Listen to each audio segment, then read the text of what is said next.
let's stay in the Pac-12. And guys, kind of an embarrassingly high line for all the hype, all the pomp and circumstance that Colorado is getting. You've got number 19 Colorado at number 10 Oregon. When we bet this, it was a 21-point spread in favor of the Oregon Ducks. You can watch this on ABC at 2:30 p.m. 21 feels like a lot to me. I'm curious which side of the fence y'all are riding on. Trey, let's start with you. I'm going with Oregon, and it's mostly because it doesn't look like Travis Hunter is going to be ready to play. He's going to be out of this game. And you're not just losing your best offensive player when you lose Travis Hunter, you're also losing your best defensive player. And I think that's going to be just a little bit too big of a blow for the Buffaloes. I know they've had so much magic. I know they were 20-plus point underdogs at TCU, and they got it done. Oregon's not TCU, especially in 2023. I think TCU is a solid team. They're going to do just fine in the Big 12, but I think Oregon is a bona fide college football playoff contender with an experienced quarterback, one of the most experienced quarterbacks in the entire college football sphere. And listen, if you're telling me that Bo Nix gets to go up against a Colorado secondary that's missing its best piece and is now going to be playing basically cornerback by committee, give me Bo Nix. I think he's going to throw for a lot of yards. Colorado's going to score some points. I think they'll be fine, but I think Colorado's offensive line against that Oregon defensive line is going to be a really tough matchup. Shedeur might be running for his life a lot this week. I think the lack of depth on the trenches on both sides starts to catch up with Colorado this week. Doesn't mean they're going to have a bad rest of the season. Doesn't mean they're not still a great team worthy of being ranked in the top 25, especially after what they've done this week. And again, it's another situation where I'm not picking against them because of the results against Colorado State. I think they had a lot of distractions that week. There were tons of celebrities in town.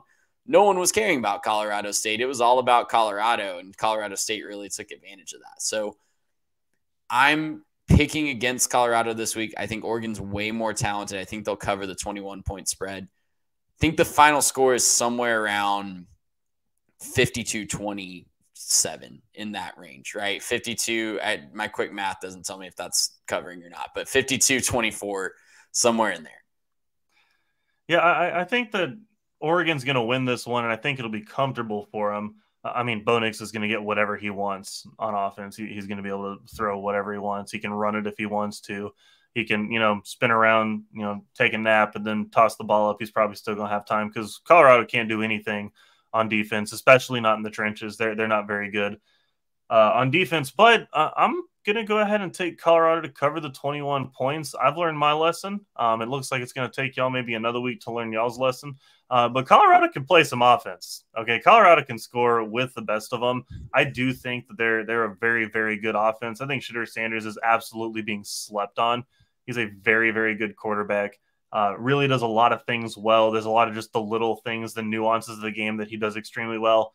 And he's been under pressure this season. It's not like he hasn't faced pressure and he hasn't found ways to get around it.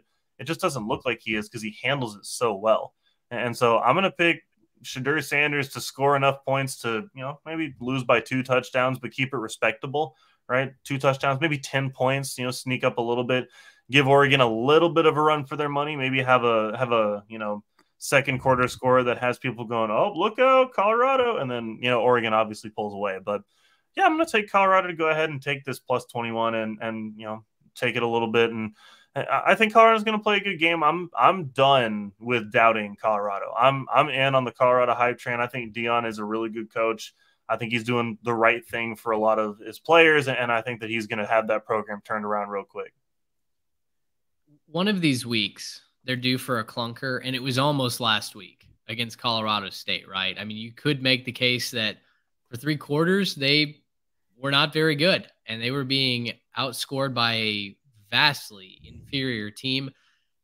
This week, I think it catches up with you. When you have prime time as your head coach, that's a lot of hype. That is a lot of distraction that your athletes have to deal with on a week-in, week-out basis. You're missing Travis Hunter for the foreseeable future in a brutal 3-game stretch that he's going to miss. You're on the road, and your defense ranks 125th in the country.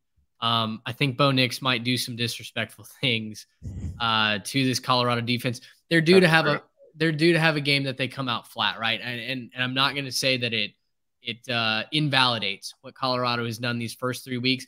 I also have learned that lesson a little bit. I think Prime has got it going in the right direction, but there does at some point, there has to be a moment when the better team takes care of business. And I think there's a reason why that line is as high as it is, because America wants to bet on Colorado. America wants to say, hey, Shedeur is now 5th in Heisman voting.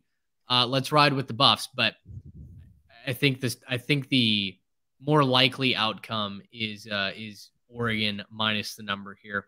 Very curious to see what storylines that Prime draws up for himself and his team as they head into Eugene to take on the Ducks. Gracious, how about that?